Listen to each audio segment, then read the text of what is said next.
దేవుని నువ్వు సణుక్కుంటా వెళ్తున్నా ఆ సణు కూడా వింటున్నాడు. దేవుని స్తోత్రం. నువ్వు ప్రార్థనాపూర్వకంగా నువ్వు ఏ ఆలోచనతో అయితే నువ్వు భారముతో వస్తున్నావా, దేవుని స్తోత్రం, నువ్వు ఆరాధనకి రా, ఆరాధనలో దేవుడు నీకు విడుదలిస్తాడు. ఆమేన్. దేవుని స్తోత్రం. మేము ఆ విశ్వాస మార్గంలోకి క్రొత్తగా వెళ్ళినప్పుడు మమ్మల్ని నడిపించినటువంటి ఆ స్త్రీ మమ్మల్నే కాదు, ఆ సెంటర్లో అనేక మందిని ఆమె నడిపించిందండి. దేవుని స్తోత్రం.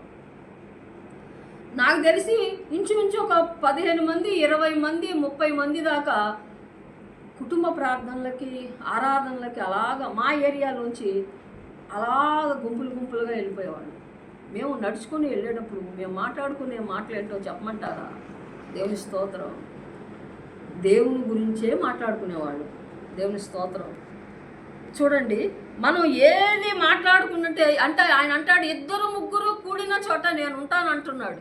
దేవుని స్తోత్రం. నువ్వు ప్రార్థనాపూర్వకంగా ఉన్నట్టయితే నువ్వు ఇంటిలోంచి బయటికి వెళ్ళినప్పుడు, నువ్వు ఇంటిలోంచి ఆరాధనకి నువ్వు నడిచి వస్తున్నప్పుడు, దేవుని స్తోత్రం, నీ మాటలు దేవుడు వింటాడు.